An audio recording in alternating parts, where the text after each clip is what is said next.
All right, cool. So that's it for questions, statements from Patreon, Discord, and YouTube memberships. If you have more of those, we'll do another podcast here next month, so just let us know. Those were great questions, by the way, so thank you all very much. Cool. We're going to get into our news section, and as we're making this, I'm thinking, actually, I might release this part of the podcast to everyone out there. So, this is live now on YouTube as well. So thanks for joining us as a part of our Westernesse podcast. Roy and I get together every month on Patreon, YouTube memberships, to do a podcast. So this is just like a little clip, a little section of that podcast talking about some news in that will Rings of Power be canceled after Season 3? Because we've got Wheel of Time that was just canceled. That is the question. All right, yeah. So a little bit of context here. I got to be full, clear, and honest. I have not seen Season 2 or Season 3 of Wheel of Time because of how much I disliked Season 1. Now, I'm a fan of the books for Wheel of Time. I read them all. I own them all. And it's been a couple years since I've read it all, but there is some significant problems, in my opinion, with the way that the show was handled, and also then some comparisons we can make to Lord of the Rings. But there are some very key differences. So, kind of getting into that a little bit, right? From what I understand with Wheel of Time, the first season was pretty much the worst. It was abysmal. I believe it has the worst ratings, like from a, not a ratings as people watch it, but a ratings as, how people review it. I guess that's reviews. Well, it doesn't matter. Mm-hmm. The second season was pretty mid, and the third season had some signs of life, but that's when they decided to cancel it. And that almost makes me feel like they knew they were going to cancel it after Season 3 before it was all out. And so that's where I think we can begin to kind of have this discussion about Rings of Power and kind of opening this talk with you, Joyce, and saying, like, obviously they're not going to say they're going to cancel Rings of Power yet, but do you think that they still feel like they're making money? It's tough too, because I actually heard of this idea that Rings of Power, like, the sole reason it exists is just to get more Amazon Prime subscriptions. It's not about watch time, it's not about any of that, but it's just to add to their inventory of shows. And the fact that they have a Lord of the Rings show might get more people to sign up for Prime. Whether or not they watch it, Amazon doesn't really care because they've already paid for that. I don't know if that's really true. I don't know if that is their strategy. But I feel like Wheel of Time has been, it's been very rocky, and I also don't feel like as many people have watched Wheel of Time as Rings of Power, simply because of the IP, simply because of the Lord of the Rings title on Rings of Power. But in many ways, I do think ROP has followed the footsteps of Wheel of Time. Like, it had the same, Season 1 of ROP had the same sort of release that Wheel of Time Season 1 did. Very low advertising, very low amounts of, like, marketing, and it just kind of drops, right? It just kind of happens, and people are, like, let down. People are disappointed by all of the changes made from the source material. That is true of both Wheel of Time and ROP. And so, I don't know.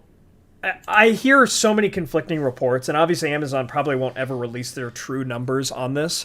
They'll brag like, oh, we had Season 2 of ROP was the most watched returning season of any show on Amazon Prime. I'm like, I don't know if that's true, but they're not releasing the numbers to, like, let us dissect that, because I feel like a lot of people have been returning to watch The Boys as well. Maybe they're right in a certain way of looking at the numbers. I have no idea.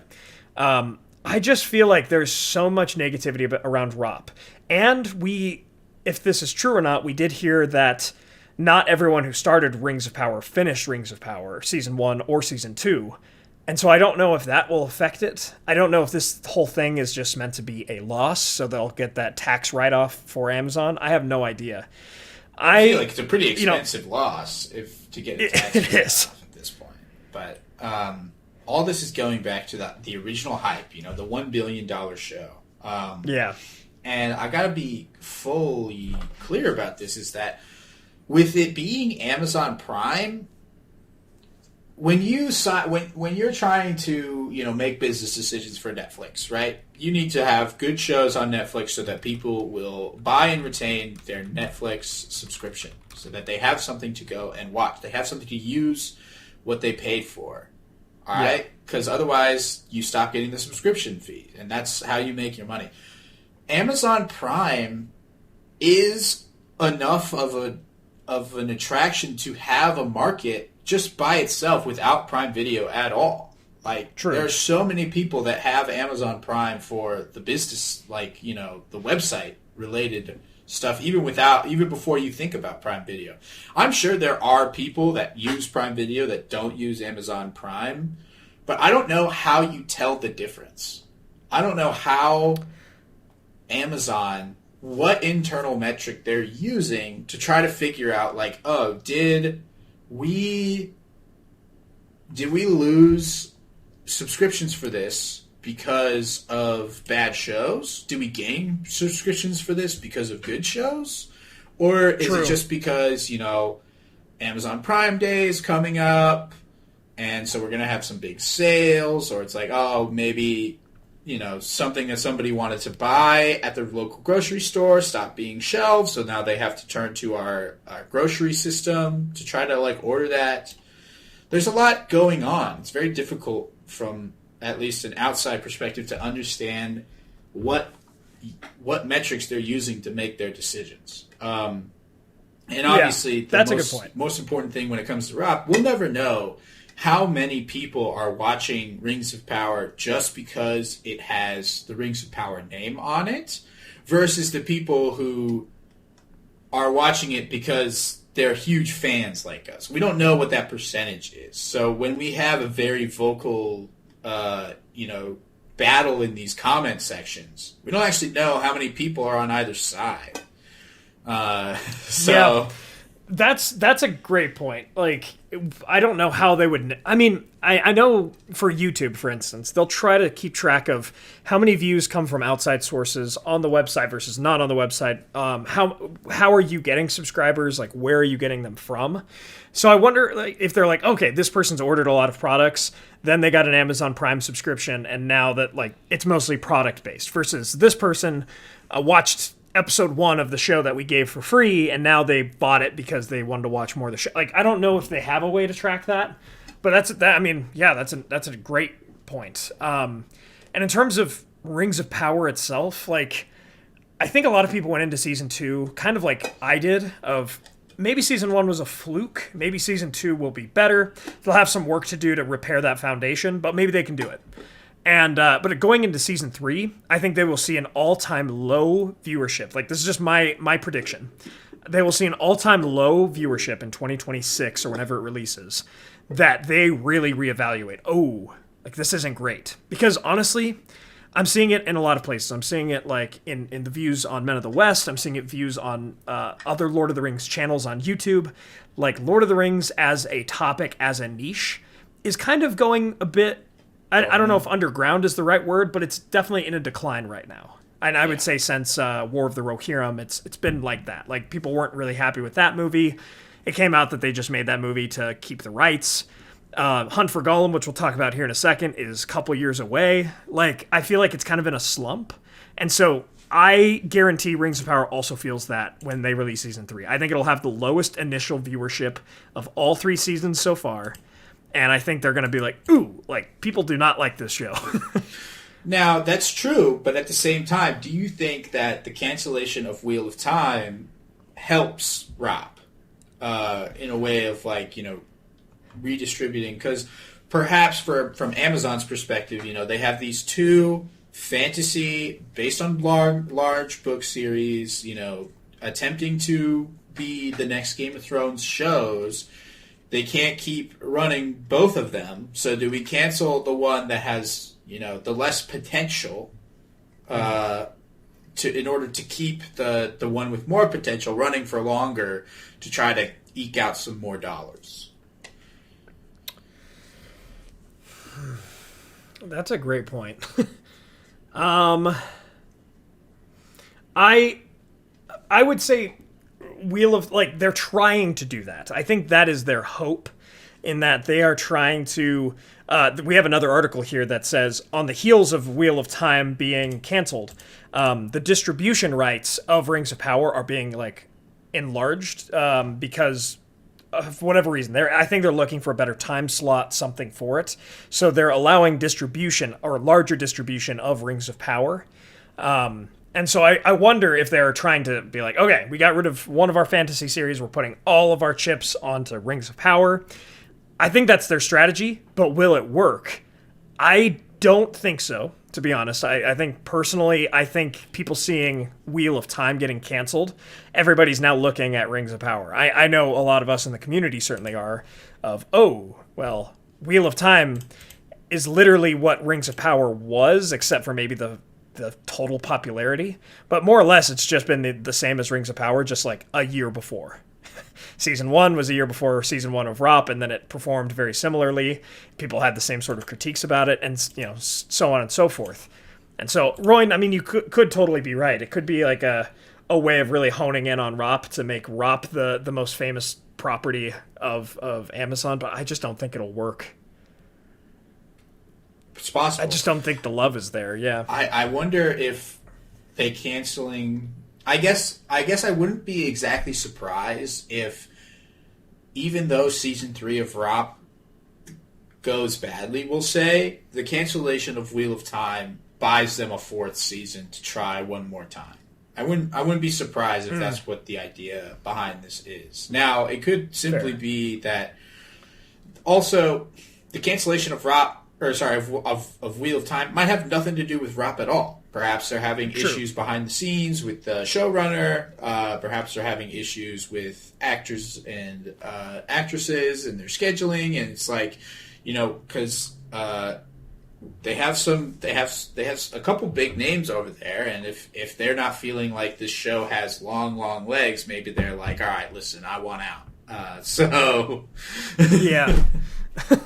Like, I guess there's a lot of things that could go into this, but the most obvious one is that, Wheel of Time, they really wanted it to take off. They wanted it to be a situation similar to Game of Thrones, where we have a fantasy IP that's not necessarily niche, but definitely less well-known to the general public. We put out a show where we pull all the stops. We try to make it a visual spectrum. We have a lot of intrigue, political intrigue. We have some characters that are, doing things that you're not used to seeing on television. But the problem is, like, television's changed a lot since Game of Thrones came out, Season 1. Yeah. And it didn't feel inventive, and at the same time, I felt like it really alienated the Wheel of Time audience. Now, the Wheel of Time audience is not the Lord of the Rings audience, so perhaps perhaps it mattered more, I guess, or maybe less with Rings of... I would suspect that there are way more casual Lord of the Rings fans than there are all fans of Wheel of Time. That's just my guess. True. Yeah, that's a fair point. But how many of those casual fans are still hyped on Rings of Power, I guess, is the real question. Like, how many of those... That's the question. Yeah. And we don't really have a good way of gauging that number. There is no way of gauging that number.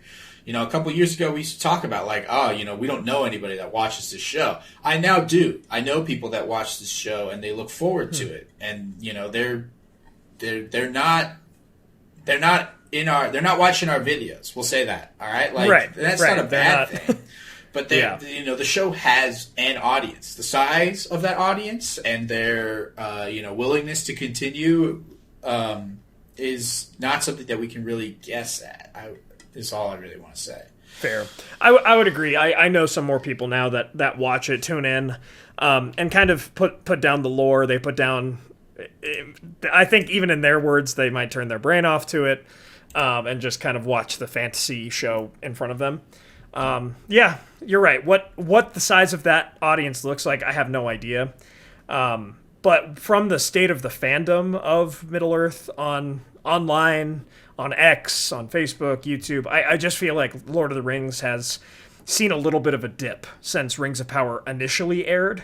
And I wonder if that'll come back to bite Rings of Power like it's bitten kind of the rest of the community, War of the Rohirrim, and how people are feeling about the Hunt for Gollum.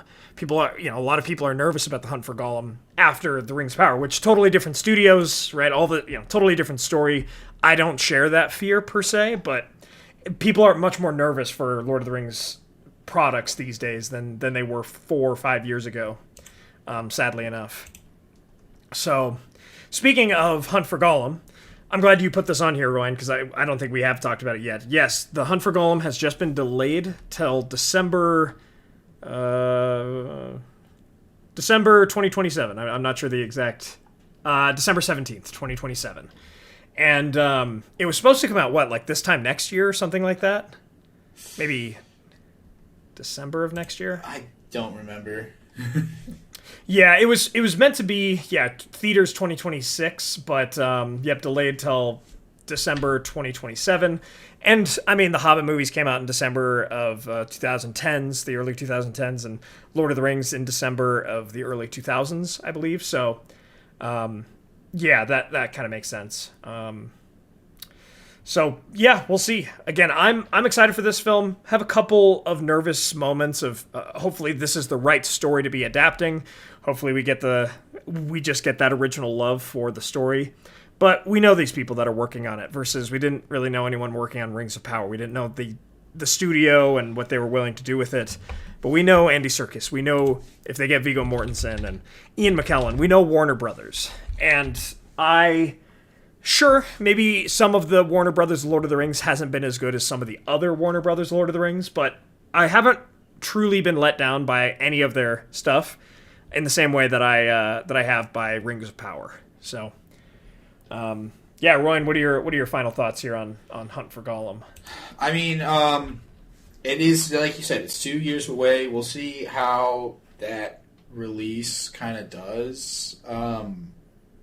I think I would put myself into that, not as optimistic group right now, based on very little information. Sure. I understand, Andy Serkis is behind the project, but I don't actually fully know what that means.